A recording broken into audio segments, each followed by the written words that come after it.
And after that, I met my partner Michael. We started this Balkans company, our sales lead generation agency.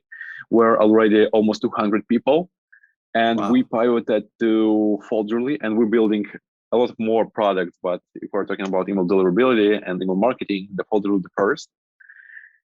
Where and this is the funny story actually. When we came up with an idea for the Folderly, we struggled with our deliverability in our agency. Like you can imagine, so it was like 2 years ago when we had like thousands of emails under our management, so Yeah. that we manage for our clients in terms of their appointment setting, and all of our emails starting to like it had a great performance. So we had like 80% open rates, like up to 30% in the reply rates, and the huge appointment setting rate. And then on one day I came up that our performance drastically went down, and our open rate starting to be like 5, maximum 10. No one replies ever again, and I what the fuck?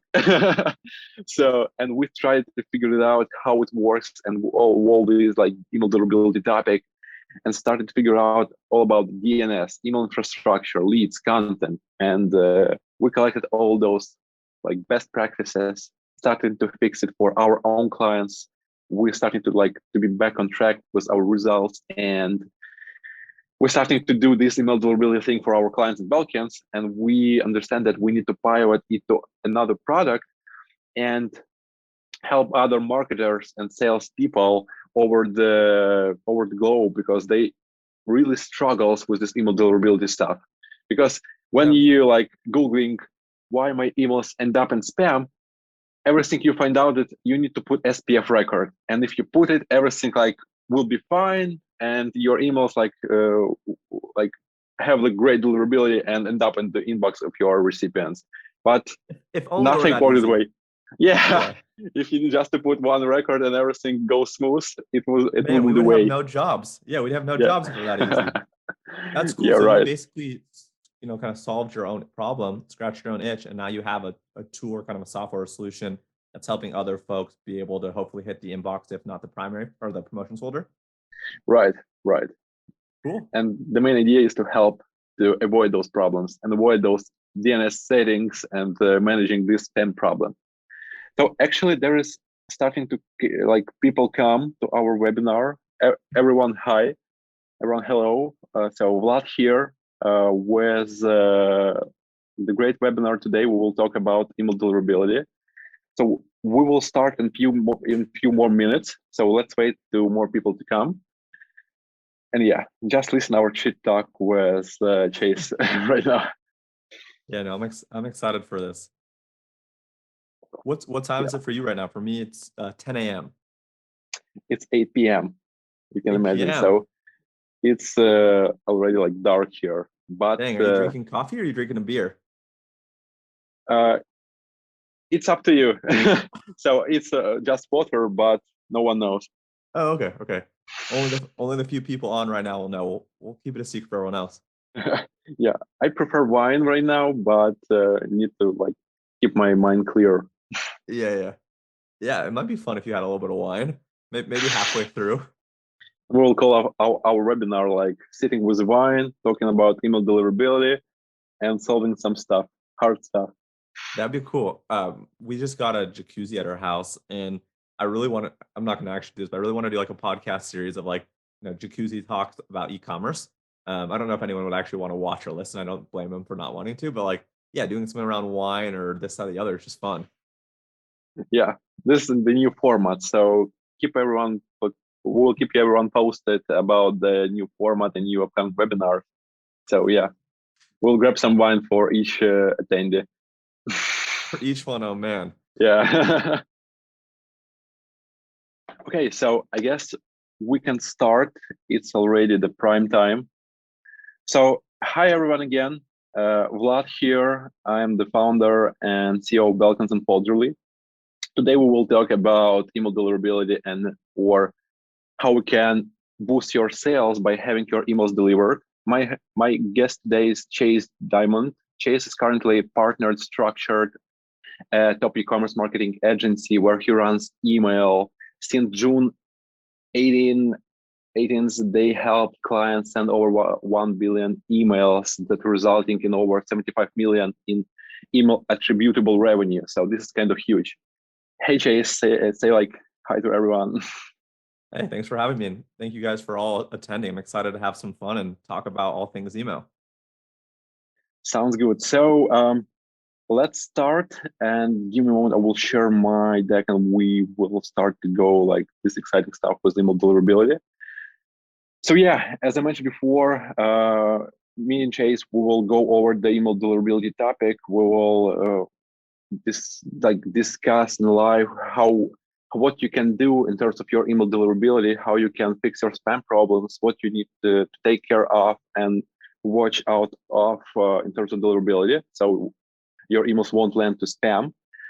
So the first step would be, I will ask Chase about what is the main challenges you faced like running the emails over those years, and how you result in those kind of huge amount of revenue with email deliverability, which everyone like struggles over the internet.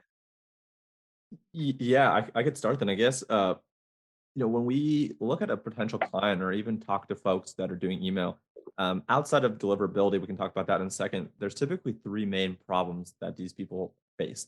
One is they're not efficiently and effectively collecting emails, right? So in terms of email acquisition, email collection, optimizing different forms, whether it's a pop-up, some kind of flyout, some kind of embedded form, they're either not doing it at all or they're not doing it well, right? That's typically one big issue.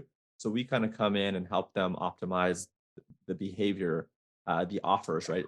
This dollar offers, this percentage offers, free shipping, when it loads, right on page load, after someone's been on it for 10 seconds, on exit intent, right? So we really come in and optimize that. The other issue that a lot of customers face are things around they have flows set up, which is basically an email automation, but they haven't updated it or optimized it in 3 years, right? I asked them, when's the last time you thought about your flows? They're like, maybe 2018. So people think they can just set it and forget it, and that just gets stale. The more stale that your content is, the less likely that people are going to open and engage and click, which will ultimately have some, detriment and effect on your deliverability long term. And or maybe even worse, they don't have any automations or flows in general. And it's so important that you have these touch points for each step in the customer journey. If someone enters their email into a pop-up, you want to serve them the welcome series for non-buyers, right? You want to serve them some content. If people are, abandoning their cart or their checkout, you want to serve them that kind of content, right? Post-purchase, you want to send them info and insights. And then lastly, right, people aren't sending enough campaigns, and a campaign is a one-time send to a group of people. Some people are only sending one campaign a week or a couple campaigns per month. They're leaving a lot of money on the table by not sending enough. Those are kind of the main three issues that like we face outside of just deliverability issues, which I'm sure we'll talk about today. Yeah. So yeah, starting with the one of the major issues. So with my experience, almost all marketers or salespeople end up that they need to understand email deliverability, or they end up with the question, why my open rate so low, or why my clicks so low, or why my email channel are dead, or either I need to go to starting to make some cold calls. But email still works. And the main thing here is that you need to take care of your deliverability, which we'll talk today about. So the main thing with deliverability, it stands on main three like pillars, I guess. It's your IP address, your domains, and your mailboxes that you need to take care of. So imagine if your emails end up in spam, you're starting to worry about your mailbox. My emails can end up in spam, and for the first thing I thought about why my emails end up with like in spam with my mailbox, right? And your colleague like sitting in front of you can like have the great results, still hitting their inbox folder and have like another kind of huge result versus you. And this means that someone messed up with your like content, or maybe with your tool or the type of emails you did before. And the main thing with mailbox that they all have their own, let me say, sender health or sender score. Each mailbox have their like health, which is mean what is your like current deliverability rate. And as higher you have this sender score, as much your emails end up to the inbox folder rather to land to like promotions or in the spam folder at all. And this is the first thing. And your mailbox can be like easily unlisted and be warm up. I will talk about this later on. So the second thing that you need to take care of is domain. So domain is the crucial thing, because if your domain will be blacklisted, and the most problem with blacklisting, it's all about the activities you made over your domain. For example, if you creating huge email traffic, sending billion of emails without any settings to like purchase list somewhere else, you end up with like like I guess that domain in this case, and that domain can be like the crucial issue for each and every marketer and sales people over like entire industry, because if your domain like killed and each and every email or any like other activities like outgoing email traffic went from this domain, will end up in spam. So basically, if mailbox can be like blacklisted or like your all of your emails can end up in spam, and other your colleagues can like do their job as they did. If your domain blacklisted, everyone under your organization, entire organization, end up in spam. If you will create new mailboxes, it end up in spam as well. So be careful and take care of your domain in the first place, because it's like your passport over the internet.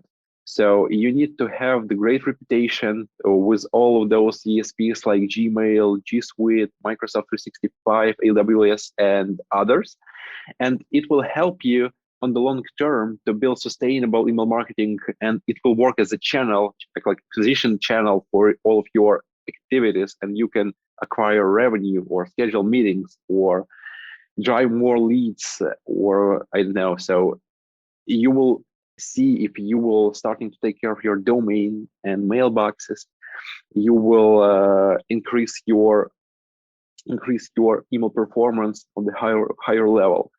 And yeah, the first thing about domains, if you are blacklisted and you're going to buy or GoDaddy to buy new domain, and you starting like sending emails over the new domain as your volume's like 1 billion again, so you kill everything you like buy. Everything you end up with not a great result. You will end up in spam. You will be blacklisted, even though if you're using your name of the company over your emails or email copy, it can be the spam trigger for each and every like next footer email that comes from any people. So this is the one case I will tell you later on. And the third thing, it's your IP address. It's more related to people who managing the high volumes of their email marketing campaigns. IP addresses, it's the technical thing that help you to maintain the high deliverability for your higher volumes. And when we are talking about high volumes, I mean like this is almost 1 million email plus, because in all of other cases, you can stick with shared IP addresses, which is like Gmail or Microsoft gave you at the beginning. So having dedicated IP address, this is the pain in the ass, because you need to know a lot of rules, like starting to send like low volume and starting to increase exponentially. So sending 10 emails, 20, 40, 100, 200, 1000, and you need to scale it up to 1 million of your emails.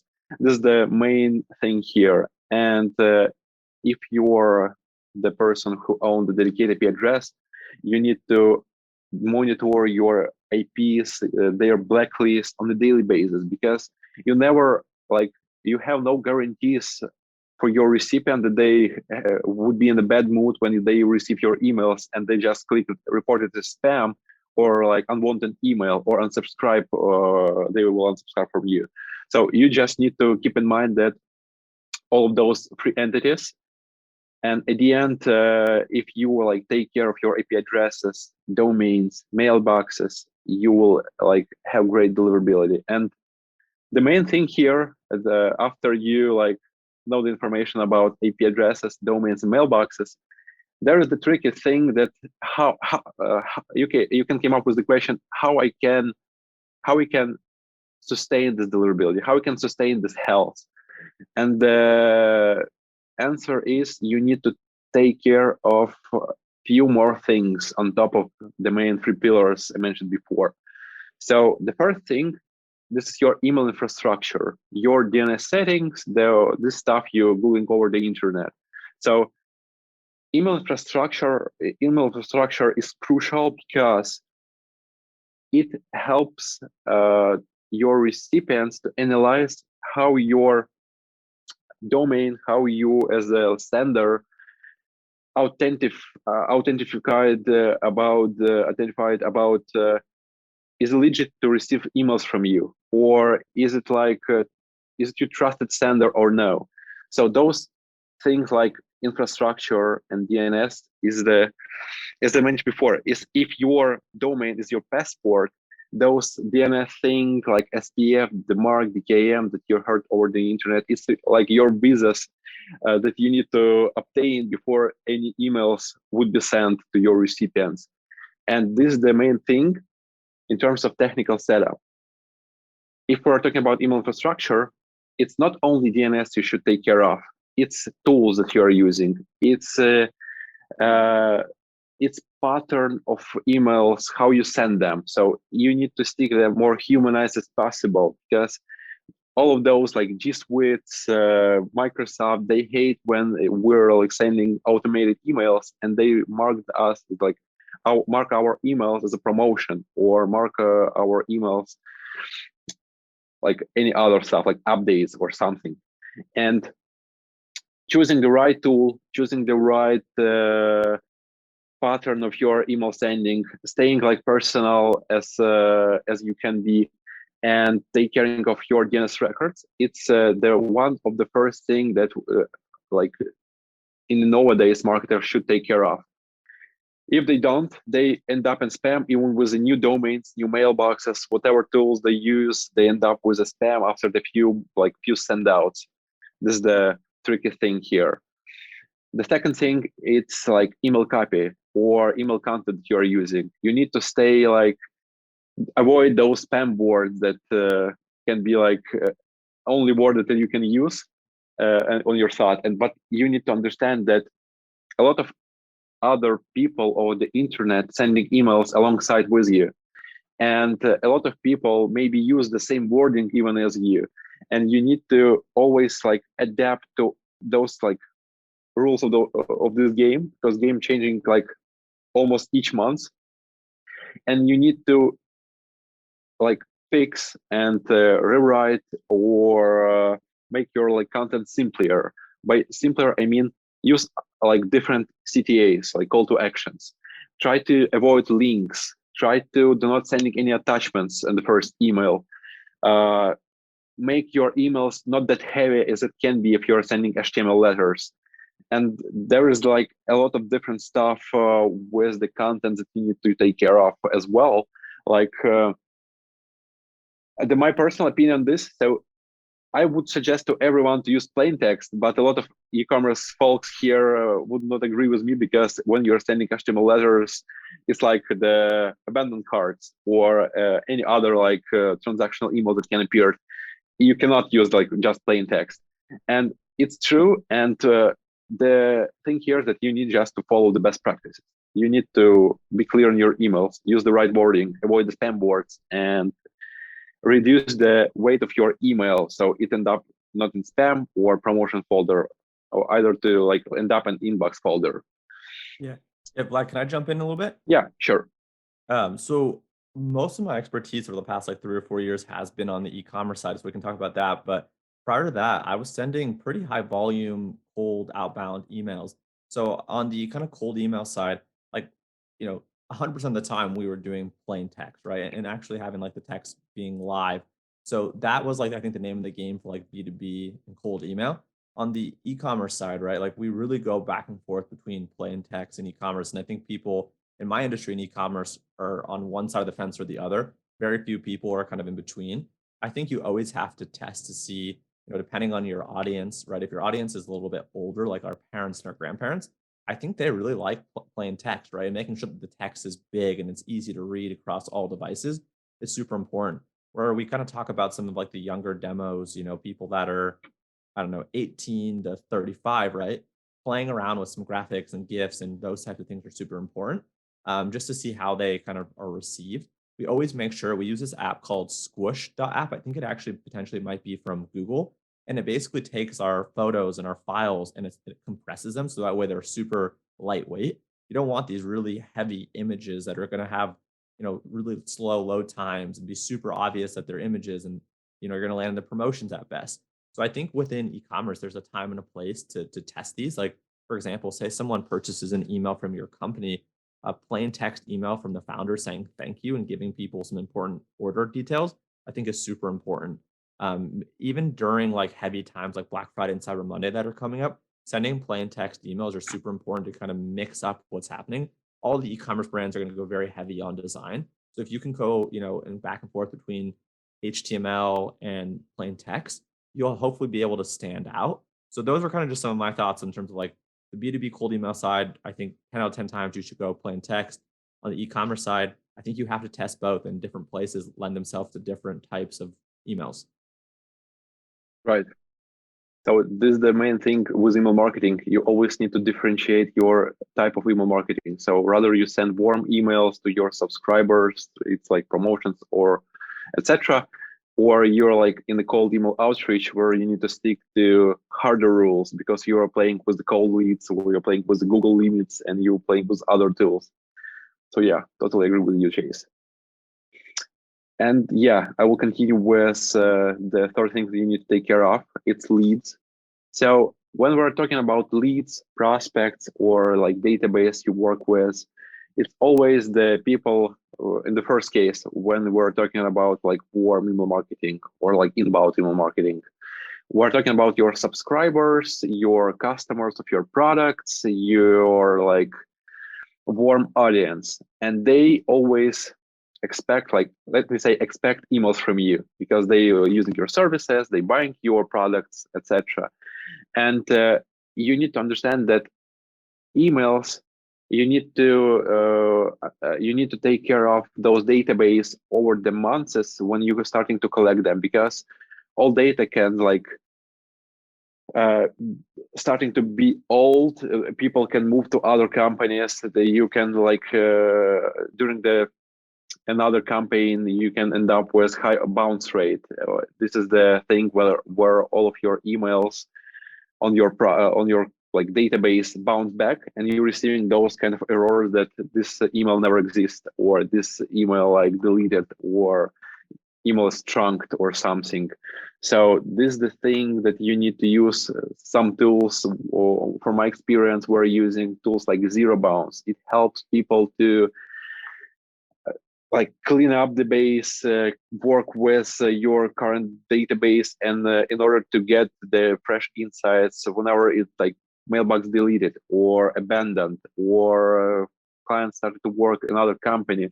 We're talking about work emails. This is the thing when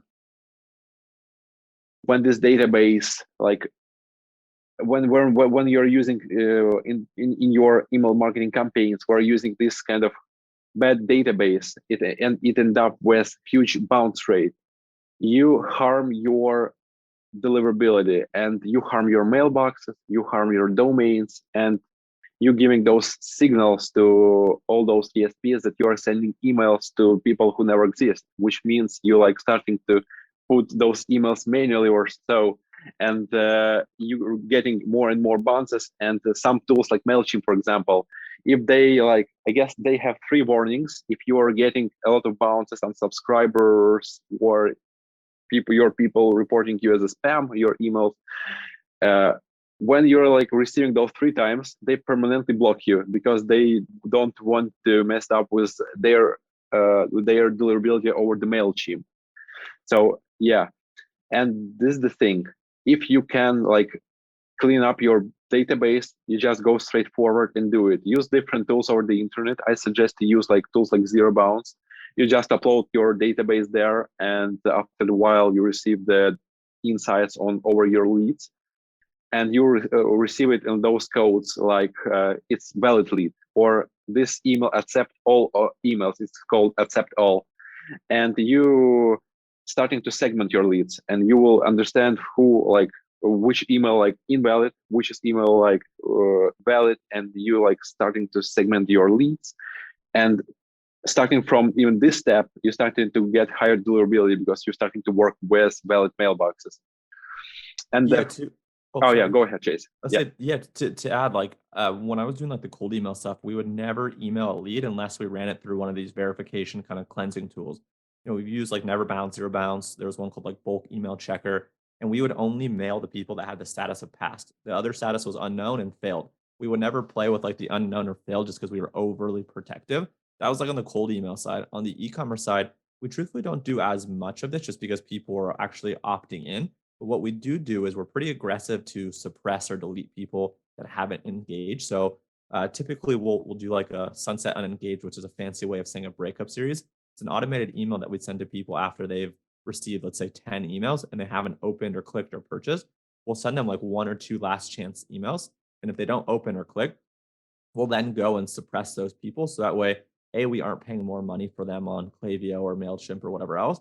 And B, that way we're not sending emails to folks that are unengaged. So in e-commerce, that's kind of how we do it. Some people do like the whole, double opt-in, make people kind of confirm. I don't really love that as much today, just because a big portion of your list might never confirm. However, in an iOS 15 world in the coming weeks or coming months, that potentially could be something that's worth considering. right. And going to the fourth thing, and the one of the main that I promote, where like, so this is the warm up and the maintenance of your mailboxes.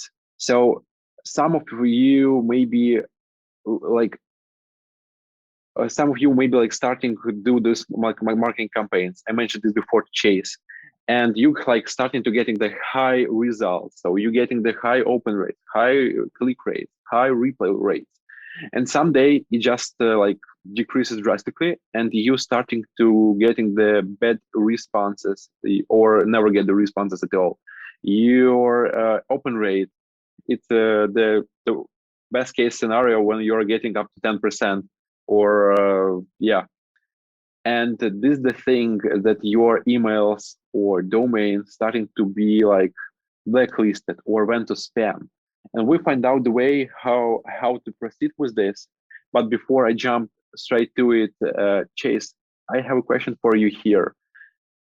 How in the right way, and how you like take care of like warming up the mailboxes or face up these spam problems? Yeah, for us in e-commerce, it might be a little bit different, but the way in which we do it, so say we have a new domain, new website, we're on Klaviyo, MailChimp, doesn't really matter. We always start with like the highest engaging flows or automations first, right? So we'll set up the welcome series for non-buyers, we'll have like some abandoned cart set up, and we'll have like a customer thank you email set up. We'll let that run for a couple days, for a couple weeks, depending on the volume. And then from there, we'll be able to see who on our list has opened or clicked. From there, we'll then start sending campaigns to just people in the 30-day engage, only people that are opening. Our benchmark is we want to get north of a 20% open rate on the campaign, and we'll send to them for a couple days or a couple weeks. And then over time, we'll start kind of incrementing out to like a 60 or a 90, potentially a 120-day engaged, depending on our open rates. Again, we're still trying to hit that 20% open rate or higher on campaigns. On the flows, the automations, right? Open rate should be 30, 40, 50, 60% because there's some kind of action or behavior that prompts the email being sent. So again, we start with high engaging flows first, then layering in campaigns to our best and our most engaged people. And then over time, we'll kind of slowly increment up. That's how we do it for kind of e-commerce in particular. Sounds good. This is the right approach, because this is the thing one of I mentioned before. This is those kind of limitations, the best case practices where you need to scale it up step by step before you like starting to push like thousands of emails each day. So this is the thing. Just take care of those steps, starting with the small volumes, like increase it exponentially, work with engaged leads, only with valid, clean up your database before you do any outreach. And yeah, so I will tell you the story about how you can proceed with the cold emails here. So when you starting to get after the high like performant campaigns, the bad results, like bad opens, etc. You this is the way when your mailboxes went to spam. It can be when spam by reporting of your users. It can be spam because it's the wrong setup, wrong tool, and other stuff. So we find out the way how we can, like, let me say, heal this sender score and heal this deliverability rate for both campaigns, inbound and outbound. We work with each and every mailbox, each and every domain with our customers, and we find out the way how we can proceed with the high deliverability by doing this warm up. And by warm up, I mean uh, the way how your mailbox interact with other mailboxes in order to like achieve great deliverability. So in most of the cases, when you're in spam, when you're sending new email, it end up in spam on your like recipient folder. But if it lands in spam, what if this client like mark it important and move it again to the inbox? Is the other thing that how they can impact or engage with your emails in order to you to get this like email deliverability. So, and we're starting to like dive deep dive over this deliverability topic, and we find out that not only email infrastructure or email content, email copy, or like take care of leads save the situation, because you can do everything I mentioned before. You can like polish your DNS. It will be like top notch. You're like set it up in terms of DNS. You use right tool, you write email content, you cleaned up leads, but still you will getting the bad results because before you, someone, or you have like maybe from the beginning your domain have a bad reputation, your emails just landing in spam or in promotions, and this is the like this is why they end up with a bad performance. We're starting to think how we can fix this problem, and we came up with a solution, Foldrily. And Foldrily helps our clients to maintain and sustain their deliverability by engage with their domains and mailboxes on like high scale. And by high scale, I mean so when your mailboxes interacting in with like network of the mailboxes, seed mailboxes over the Foldrily, it says that to our mailboxes inside the system that you like legit sender, that your emails don't not to be like end up in spam, they move to the inbox folder, marked as important email. And we proceed with this way and work with domains and mailboxes of our clients and sustaining their deliverability by doing this anti-spam maintenance, we call it. We, first of all, we polish everything like DNS stuff, we polish leads, saturate content, and we're starting to engage with mailboxes. So a mailbox of our clients starting to send like few emails per day. It's increasing significantly, as we mentioned before. And on all of those emails, we're doing some engagement. And by engagement, I mean we're interacting with these emails, answer them. We're starting to, like, if they land in spam, we're moving them right back to the inbox folder. We're adding them to our standard list, etc. And this is the way how we find out how we can fix these spam problems with the Foldrily for our like another company, Balkans, which is like sales lead generation agency, where email marketing our like bread and butter. So moving forward and diving deep. So this is the thing that I mentioned with Chase, that we need to differentiate your email marketing. And when we're talking about inbound or outbound cold leads, there is the things that can be crucial for your marketing campaigns. And today we talk about more about inbound campaign, which is like promotional emails, newsletters, transactional emails, the e-commerce email that like flows, etc. And working with those kind of email marketing, this is the thing that you need to take care of. It's most of the time it's your IP address, your volumes, and your content. And it's usually when we're talking about AP addresses, it's assigned you by the some tool. For example, if you're in e-commerce space and you're using Klaviyo, for example, Klaviyo is the company that help you to like automate these email marketing campaigns.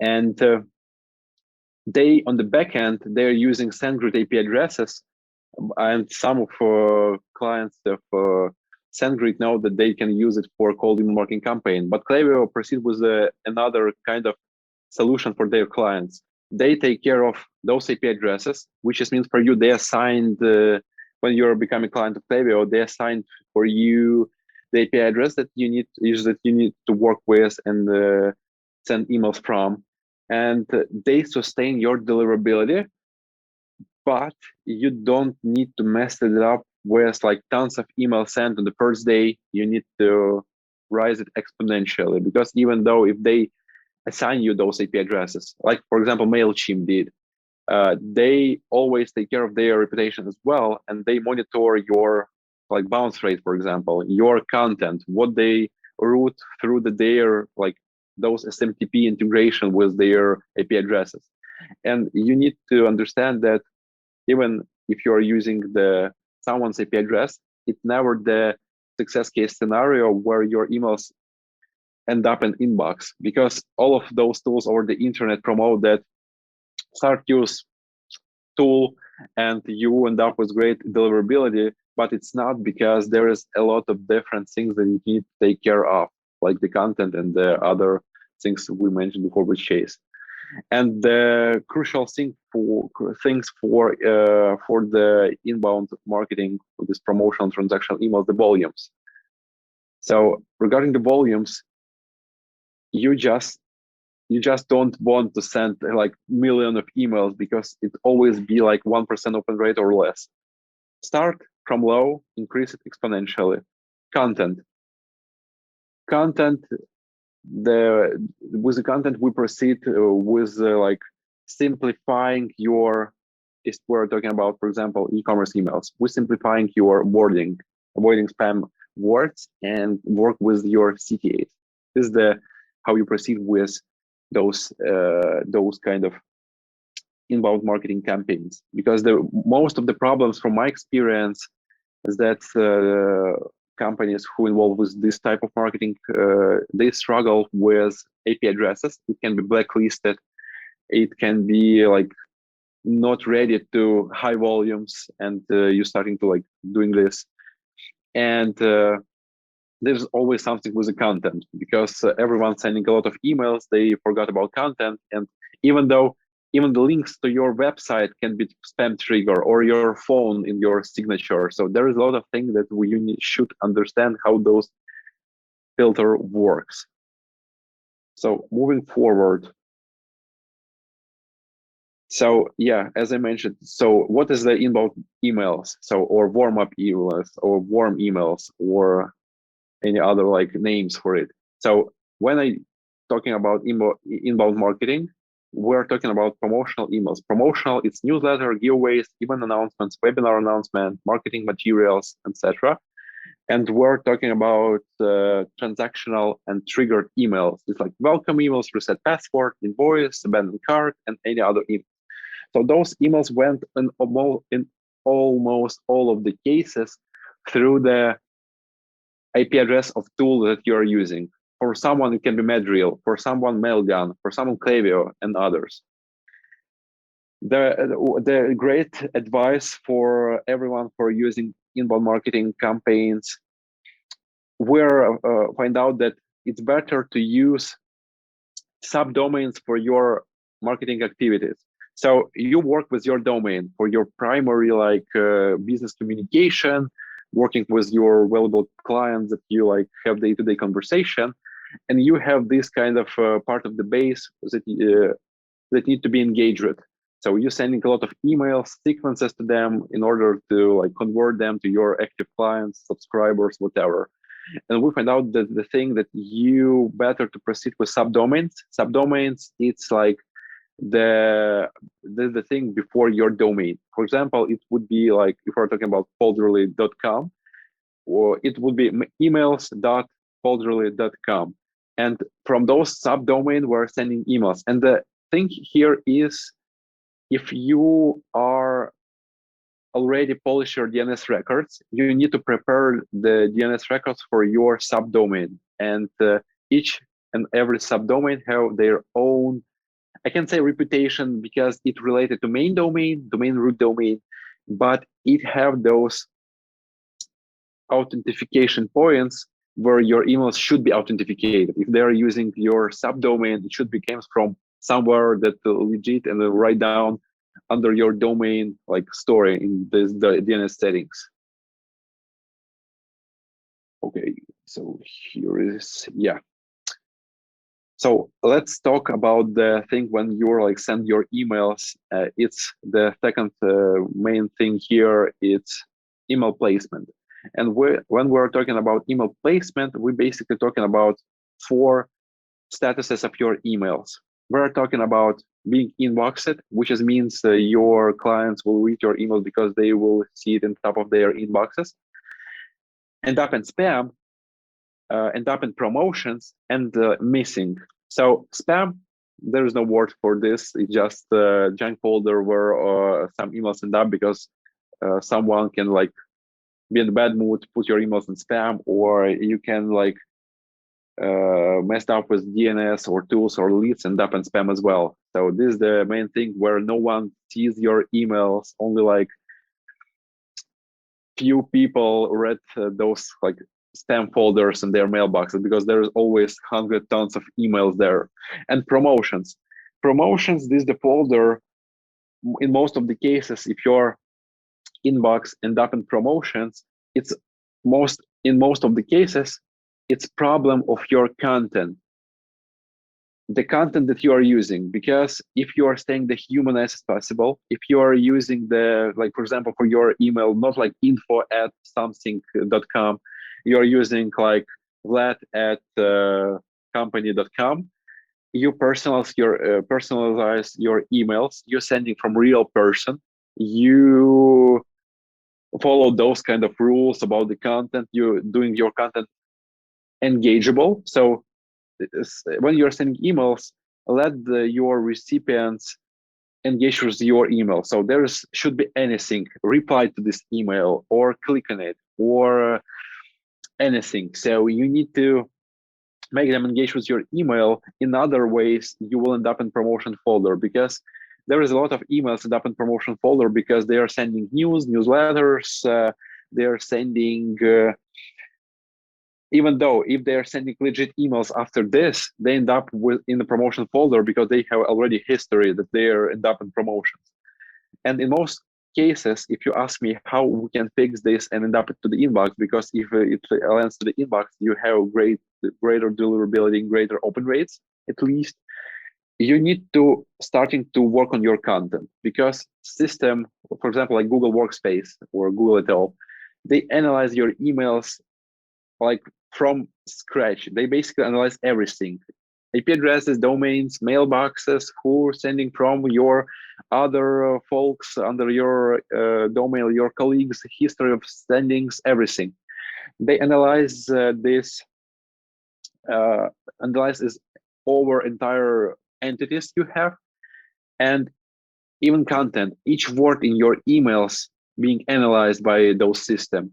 And if it analyzed this promotional folder, you're doing some giveaways, you're inviting them to the webinars, you like creating some conference, it automatically end up to the promotional folder, which is significant issue for email marketers. Because when you're sending newsletter, your goal to like getting more engages, like more clicks over those emails. And if it's not, you like just getting less results. So, and the missing emails in most of the cases, it's emails when they never route to anyone. So for example, if I send email to Chase and I call him and said, Chase, do you receive my email, or why like do not answer me? And he told me that he never received my email. And this is the thing, I know that I sent this email, right? And never, like, it never bounced back. So this they're calling like missing emails or routed emails. In most of the cases, when your emails never get to your recipients, it's most of the cases it's DNS settings. So something wrong with your, for example, SPF or DMARC record or DKIM record, which we'll like talk more later on.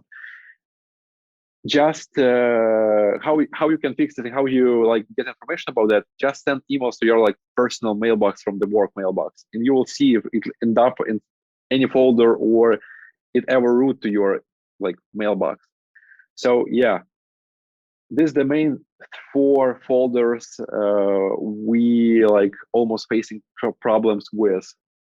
So everyone should like take care of their content at least to end up in inbox. Yeah. So Chase, do you want to add something here or to the email placement? No, this is solid. I mean, I think the only thing I'll say, I don't know if it's relevant here, is like it is so much easier to follow the best practices that you've gone through today and staying out of spam versus going into spam and then trying to get out, right? It's so much easier to follow best practices and be preventative than it is to kind of try to climb out of the spam, because it's a lot more difficult. So no, this is great. Right. I have actually the case when some of my friends, he's starting to build the product. He went over the product hunt, over the AppSumo deals, etc. He's starting to like receive like thousands of people subscribe to like his product, and for some reason he decided to move to other domain because he worrying about his brand name, and he bought the totally different name and starting to like move their his all of those marketing campaigns that he collected over those product hunt campaigns or any other like sort of he collected those like database. He moved it to another domain and starting to do it from scratch. But the main thing here that he started with like higher volumes. When he started with the first domain, he started like to send like 100 of those emails, and when he moved to another domain, he's starting to send around like 15,000 emails per day. And the thing here is that his product is in news and media space. He create product to identify this fake news over the internet, and he's starting to bombard his subscribers with the emails about other people posting the news that this is fake, and he's starting to send like 10 emails per day to 15,000 recipients. And he is so messed up with his deliverability. So he destroyed domain in the beginning. He's starting even for his platform, those transactional emails, when you like click forgot the password and you're receiving the password on your mailbox, something to end up in spam. So everything ended up in spam, everything, totally everything. And we started to work with his deliverability, and with this new domain, we completely shut down all of emails for like 4 months, and we're starting to grow it, heal it, and starting to maintain this deliverability for him. And we started with low volumes. So here's the learning here. Never change the domain just like instant, because there is a lot of work you should do before moving to any other domain you like have in mind. Even though this guy had a great deliverability with the first domain, he just don't like his brand name. So yeah, going back to email placement, there is different email placement across different ESPs. So in most of the cases, all internet like sits on Gmail, G Suite, Google Workspace, and Microsoft on Office 365, on Apple, Hotmail, or AWS domains.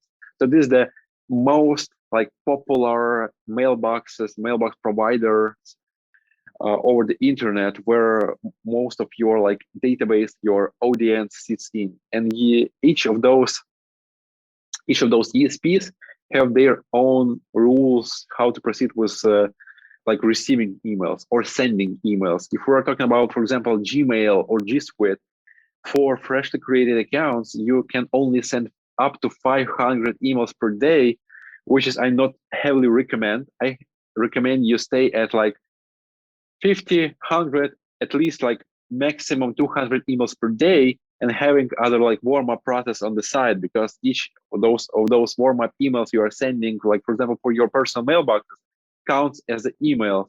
even forward to other mailboxes counts as the emails that you are sending from one mailbox. And there's the thing, if you're exceeding this 500 emails over the Gmail, other emails just not went through, it will be bounced, and you starting to harm your reputation, and your email starting to end up in spam on the next day. So just follow the rules. Send better to send, like if we're talking, for example, about cold email marketing, because some people with the cold email outreach still using Gmail and G Suite, just create more mailboxes instead of increasing the volumes over the one mailbox. If you want to send a lot of emails, better create 10 emails and send 100 emails per each, rather than one email that's sending thousands of emails per day. This is the key thing here. So jumping like deep over the email infrastructure and DNS settings. Each of you who ever like Googled like why my emails end up in spam or what is the email deliverability, you end up that you need to fix your DNS records. And the first thing you need to fix is SPF. This is Standard Policy Framework. Standard Policy Framework is the record where you need to tell more about tools you're using. So for example, if I'm like bought domain, I'm using the G Suite, I need to put the Google SPF record under my domain, under the SPF record, because I'm using some ESP, like email service provider, and they're sending emails, and SPF records tell it by its own. It's Standard Policy Framework. It should be everything that you're using to like sending emails from. And most of the tools over the internet requires you to put this SPF record under your domain. And it can be like Google. You're using Google, it would be like include Google something. You're using other tools like, I don't know, like MailChimp. They will ask you to put their SPF record as well. And if you want a metaphor here, so if I told it's like passport, if you're having domain, it's your passport, Standard Policy Framework giving to your like recipients better understanding from what tool are you sending emails, or allow to you like sending emails from this domain under this tool. Because if not, if for example I not ever put this tool that I'm using for my email marketing campaigns or my SPF record, my emails end up in spam or it will bounce back. This is the main thing with the SPF record. The KIM record, it's domain case and defined mail. It's basically your digital signature you have. It requires over the set of tools. For example, if you're using G Suite or Microsoft 365, over their settings, you need to go over and see how your emails are authenticated over this network. And you will find out that you need to generate the KIM record. The KIM record help you to have your like digital sign. Basically, when you're sending emails, all of those emails have those digital signs, and it shows to your recipients that you're a trusted person and that it's you. So basically, this digital sign helps your customer on that end understand if this like a legit person sending emails to you, to them. And basically having the DKIM record allowing tools sending emails on your behalf. For example, if we're talking about MailChimp or Stripe, they require you to put the KIM record to the CNAME type of the domain records. CNAME type is the record when you giving permission to like do something over your behalf. For example, if you're sending emails from the MailChimp, you like set those kind of DNS records, and when you're starting to send email campaigns over the MailChimp, you trigger their systems, you trigger their IP addresses, and you're sending with their help.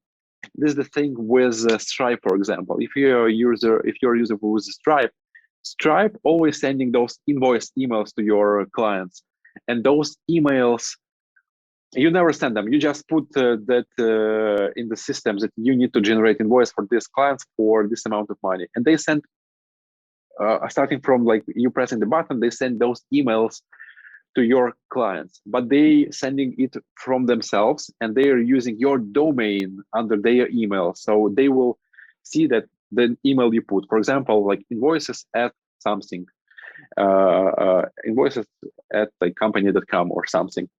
And this is what like became about. This digital sign for you, for the providers you're using, and this is the one more thing alongside with SPF that help you to differentiate what your tools are using under the domain.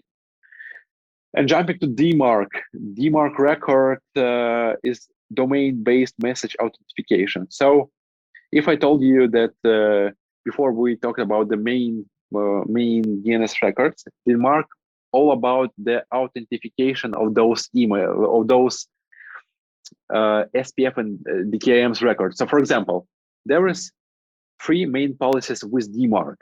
It's reject, it's quarantine, and none. So when we're talking about none policy, there is nothing like happen. If you, for example, put quarantine or reject policy over your DMARC record, so what happened next? Each and every email routed over your domain, and if it's like sending not from the tools you mentioned to your SPF record, or you don't have DKIM record for using this tool, DMARC never all of this like send out. You will receive thousands of different bounces, and depending on the policy that DMARC has. So for example, if we're talking about reject, all those traffic will be follow the rules. DMARC all about like following the rules you set it under your domain level. If something went wrong, DMARC bounce your emails, and you will receive bounce something wrong with your mailbox, something with your send downs, because DMARC policy not authenticated. And if you are putting quarantine, for example, 50% of your email traffic go through your DNS records, and DMARC analyze them, and 50% of their email traffic go through. This is how DMARC works. So this is the top DNS record, which analyze other records. So the more rules you have, the more DMARC will like have impact over your domain. And this is one of the additional steps with like authentication of as you as a sender between you and your recipient. And BIMI, the new DNS record related to DMARC. So this is brand indicator message identification. I don't know who came up with those names. This is so hard to understand even from just reading them. So BIMI record, it's the record that helps your recipients to understand your company legit to send emails. So for example, if you are sending emails, you know that when your recipient receive your emails to their inbox, they have this question mark without your like photo on this mailbox, and you like totally sure that you put this like photo under your mailbox because this is your personal mailbox or your work mailbox. What is like BIMI about? So if you put BIMI, and you cannot put a BIMI record if you don't have reject or quarantine policy over your DMARC. If you put BIMI, what it does? So on the recipient level, recipients see your logo of your company in their mailboxes. If everything is set it correctly, they never see this like question mark that you're like random third-party sender. They will see that you have branded logo, that trademark actually, and you all to use this like company name. So this is what BIMI about. And currently, I guess by the end of the year, Google came up with it. They will implement this officially. So this is currently the beta test over the G Suite infrastructure. It already works with the Yahoo emails. So if everyone want to test it, so just create a Yahoo email and put those records. So I have the visualization how your emails went through this stuff I mentioned before. So is basically pass of your email. So let's start from the beginning. When your email sent, what happened next? So when you click the send button, your provider, your ESP, adding this DKIM record, this which is your digital signature. That you're like, for example, if you're a G Suite user, you're sending emails from the G Suite. It put the signature that your emails went over the G Suite of this domain of this customer. You have the verified DKIM record, and it passed through. So then emails like go to straight to the recipient. Then between the recipient, there's a few steps left. You as a sender and your email and your mailbox and your domain starting to go through the standard verification. Your DKIM record will be extracted by those systems and verified under your domain. So if you generated one DKIM record under your domain, it should match on this level. So we would pass like easily if we generate and verify our DKIM record. On the next level, system analyzes what tools are you using or what kind of email campaign are you like sending right now, and you extract this SPF. It analyzes with the IP addresses that put under this email, and it decided to end up to bounce your email or like went through. If it went through, demarc record, analyze everything record you have under your domain. And then the second step, as I mentioned before, it has three policies, like email doing none, it's rejected, it's quarantined, or it bypassed.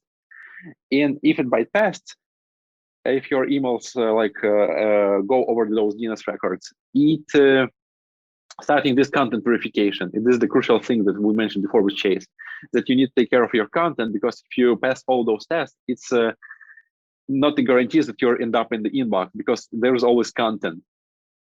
And this is how your email trip over those mailboxes and the system that they build over the backend. So just follow the simple rules and take care and polish everything you have under the domain.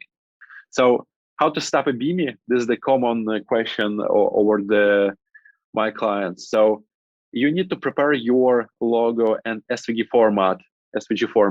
You need to put it in the root of your domain. It should be for example, folder.com/your logo.svg.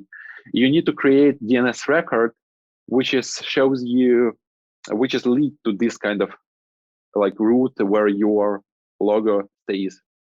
And you need to put just this to your DNS record. On the later stage, you need to obtain the certificate. We call it VMC certificate, watermark certificate, that approved by some companies in the space, but now it works just for putting your logo in it. So talking more about the content and spam triggers, the last step of your emails went through. So there is the thing that analyze on the final step: your sender reputation, your spam board, your email content in blacklist, if your domain blacklisted. If something went wrong, your emails end up in spam, basically. Working with the leads. This is the thing we discussed again. So the common thing: do not buy any list, build them, avoid bounces, and create engaging content so your leads would engage with your content. Segment your emails using tools like Zero Bounce, using CRM systems, some outreach system. Divide your database to engaged customers, to active, to passive, lapsed, inactive, and you will achieve greater deliverability by engaging with the most engaged customer that open your email, that replies or buys or etc. For any others, I suggest to create, for example, subdomain and starting to nurture them with another mail campaigns, for example. So this is the things that you need to not bulkily email your database. You just need to segment them and prepare content for each and every segment. Warm up your domain or subdomain before any outreach goes on. So this if you're doing this manually, we get this data stats how you need to proceed with this warm up. So if you want to send like 2,500 200,500 emails over your domain, you need to scale it like exponentially, sending 1,000 daily for 2,000, 3,000, etc., etc. So basically, starting with low volumes, increasing to the big one. And with the tool, it is the main headache here. With a tool like Foldry, we can like automate the thing, and it will do like automatically alongside with your campaign. So you don't need to like do this manually, count these emails and other thing. So it's the important thing. So you need to warm up your emails before any sendouts, and you need to take care if your emails have the bad reputation or bad performance. You need to take care of your current reputation, current sender score, and current like entities like domain, mailbox. Never switch them. You can work with the current. You can fix them. So there is no like never unfixable problem with domains. So talking about cases. So Chase, do you have some case in mind to share with the people about deliverability that one of your clients faced recently? Knock on wood, we haven't had anything recently. We've definitely had issues, in the past. And the larger the companies are, the more of a nightmare this becomes, right? Because we work with a lot of brands that do between 7 to 9 figures. So, brands that have tens of thousands, hundreds of thousands, and millions of people, like when they run into deliverability issues, like it's scary. It's a lot of work. They have a lot of revenue on the line. So fortunately, nothing over the past couple of months. I think the last time we had a client like 6 or 8 months ago, they had a specific issue, I think on Outlook. Fortunately, it was only like 5 or 10% of their business. But we basically isolated Outlook. We started sending specific campaigns to users on Outlook that were heavily engaged. Like we started even doing like a 7-day engaged to Outlook users, trying to rebuild trust and reputation, trying to see if we were on any blacklists. Fortunately, we weren't. So it was just this kind of massive rebuilding of like just parsing the list down greatly, slowly, and rebuilding the trust. So it's tough, and kind of doubling down on the point I mentioned before. It is so much easier and better to follow all the helpful tips that you gave today, Vlad, to stay out of spam than it is once you're in spam to try to get rescued. Yeah, yeah. So moving forward, this is the case studies we talk about today. So how to increase the open rates. We talk with the like platform I mentioned before. This is the Suja company, if you're familiar with in Chicago. So the guy who changed the domain and tried to like make his best with email marketing campaigns. For cold marketing campaigns, we discussed a few cases that appear here. So we helped some of our marketing agencies to increase their deliverability with cold email marketing campaigns, side with warm campaigns, by follow the rules basically. So there's no like rocket science behind. So you need to follow the rules and stick with base practices, and like do not forget to maintain and warm up your mailboxes at the end, because if you end up with spam problems, all footer emails end up in spam. So I have let's do like 1 minute or 2 minutes on like questions. So we have few questions over the chat. The first thing, that doesn't mailing automation solution like MailChimp take care of spamming credibility technical part of sending mass emails? So this is the thing we discussed. MailChimp take care of your deliverability, but they really strict with the problems you can like have, like bounces, or your users mark you as a spam or a high unsubscribe level. So basically they take care of it, but at the end, your domain and mailbox reputation matters too, and how you proceed with those technical stuff and polish your DNS records, it matters too. Yeah. Another question, how to check that my domain is blacklisted or not? So there is a lot of tools over the internet. So there is a lot of free sources. One of my favorite, it's Mail Tester. WinFold analyze this as well. It's MX Toolbox. And there is few more. Even like major companies like IBM and Cisco create some solution that analyze email traffic and see the domain history. And this is the thing with domain. Everything you done and will do with domain will be like written over the internet. So there's always story behind each and every domain. If you buy someone's domain, it can be like dead because this folk can like shoot billion of emails and like just drop this domain. So best thing you can do is check each and every domain before you buy, and check your domains over those tools I mentioned. So any other questions? How to possibly clean your database of bad emails? Use tools like Zero Bounce and any other like tools that like cleans your mail list. And another question here, will be recording available? Yes, it will be on the YouTube channel. So this is the all questions here over the chat. So I have 3 more questions to you, Chase. This is the last thing we'll go over today. How you achieve this great deliverability with sending billion of emails in your structured company? Yeah, you covered a lot of it. So to kind of reiterate, it was, from the very beginning, making sure that our accounts were clean and kind of warmed up properly. Again, setting the core engaging flows up first, making sure that we're leveraging segmentation to hit the most engaged people. That was typically done off people that have recently opened, recently clicked, recently been active on the website, recently purchased. And then sending campaigns that people are interested in that they want, right?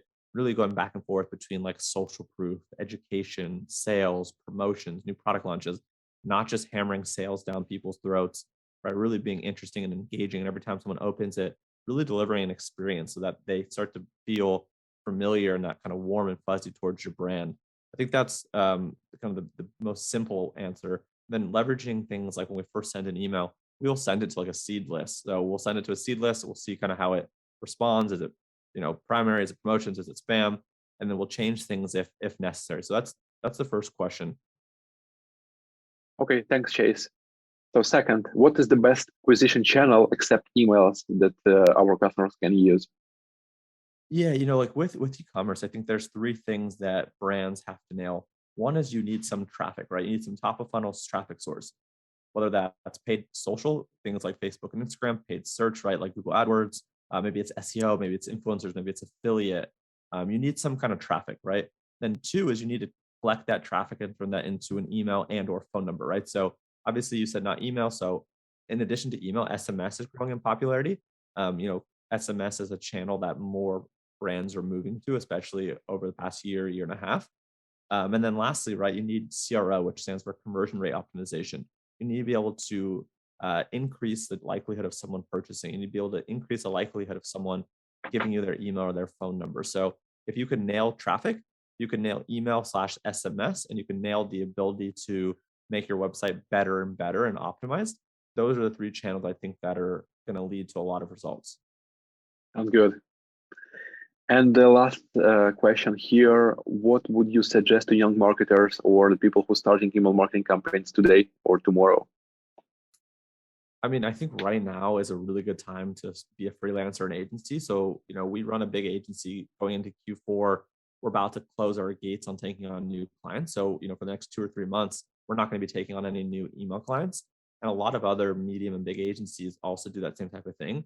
But I think that gives a lot of opportunity for freelancers and small agencies to kind of start and gobble up a lot of clients in Q4, just because there's not a lot of, there's a lot of demand, but there's not a supply available. So I think don't be afraid to fail. If you're starting out, just focus on getting the repetitions of practice and learn. And you're going to make mistakes, and that's okay. And focus on getting testimonials and case studies that you can leverage in your outreach and on your website to be able to get more clients. Okay, thank you, Chase. And we have a few more questions. This is the last 2 would be, so how to check if my email's going to inbox or spam folder? No other options to say. Use Folderly, and you will see how it lands on what kind of email folder or what is your current email placement rate.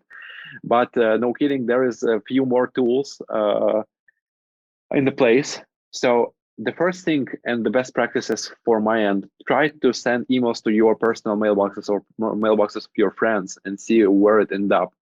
Or it can be promotion, or it can be spam. Or try to send emails to your colleagues or friends in other companies. This is the best way to proceed and see how your methods how your current setup works, and what is the best tools you use for setting your SPF, DKIM, DMARC, and BIMI. Question for Humberto. Hi, Humberto. Hope you're doing well. Yeah, so the best tool, with Ufology, we're finalizing the solution, which is called Domain Health, and we do it inside the Folderly as well. So we analyze your story of your domain. We will help you to come up with the right DNS and help you to understand if you have problems or like typos or syntax errors over your DNS records. And we'll help you, depending on your tools, set up the right records. And again, there is like hundreds of different tools over the internet that help you with SPF, DKIM, DMARC, and BIMI. DKIM. So I would suggest the hour, because we collected all of those best practices, we put in one solution, and we're trying to put our expertise, which we're collecting over those like experience we're getting from all of our clients. Yeah, this is the last question. Thank you, guys. So basically, that's it. Thank you guys for listening. If you want to like understand how like deliverability works, I have a coupon for everyone who attended the webinar. It's Folderly Diamond 25% discount for our services. But again, there is a lot of tools over the internet. There is a lot of email deliverability practices over the internet. The topic that we cover with Chase today, it's one of the most important in terms of email deliverability. And yeah, so basically, do not spam people. Stay healthy with your DNS records. Take care of your content, and basically, do not move and buy thousands of domains. Build your reputation from the beginning, and this is your secret sauce under the email marketing campaigns. And don't forget to maintain your mailboxes if they end up in spam or not. Prevent those problems. Awesome. You guys were great. Thank you so much for the info, and thank you everyone that attended. This was awesome. Thank you, Chase. Thank you, Chase. It was a great time. Thank you all, guys.